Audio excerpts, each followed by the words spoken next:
आदाब नमस्कार, Z news में आपका स्वागत है। रामपुर तोपखाना रोड हजरतपुर के पास कूड़ा का ढेर पड़ा हुआ है। इस कूड़े में कोई भी आग लगा देता है। आसपास घनी आबादी वाले मोहल्ले हैं। मोहल्ले वासियों को धुएं से परेशानी का सामना करना पड़ रहा है। जो लोग दमे के मरीज हैं उन्हें सांस लेना भी मुश्किल हो रहा है। इस धुएं की शिकायत आसपास के रहने वालों ने नगर पालिका को कई बार की, मगर कोई भी कार्रवाई नहीं हुई है और न ही आग लगाने वाले पर कोई कार्रवाई की गई।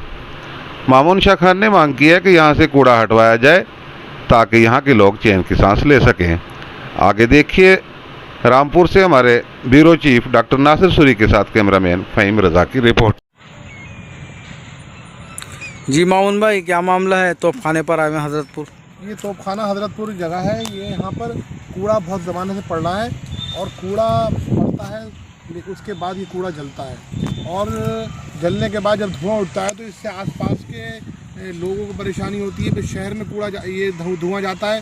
शहर में तोपखाना है या आसपास के 10, 15, 20 मोहल्ले ऐसे हैं, बापू माल तक में यहाँ पर धुआं रहता है और जनता को बहुत परेशानी। अब देखिए आवागमन लोगों का जारी है, लोग आ रहे हैं जा रहे हैं और आज तो खैर स्कूल की छुट्टी है, लेकिन स्कूल के बच्चे भी जाते हैं, परीक्षाएं भी चल रही हैं उनकी। लेकिन उसके बाद ये धुआं उठता है और धुआं इतना उठता है, देखिए कि ये हवा चल रही है, धुआं तो ये धुआं हवा चल रही है और ये धुआं उठता चला आ रहा है। और ये जब शाम को और तेज़ हवा चलेगी तो ये लोगों को घरों में जाएगा और घरों में जाके बच्चे और मासूम बच्चे और जो बुजुर्ग हैं उनको जाके उनकी तबीयत ख़राब होगी, उनका स्वास्थ्य ख़राब होगा और दमे की और उसकी सांस की बीमारी, जो लोग सांस के मरीज़ हैं उनके लिए बहुत ज़्यादा समस्या है।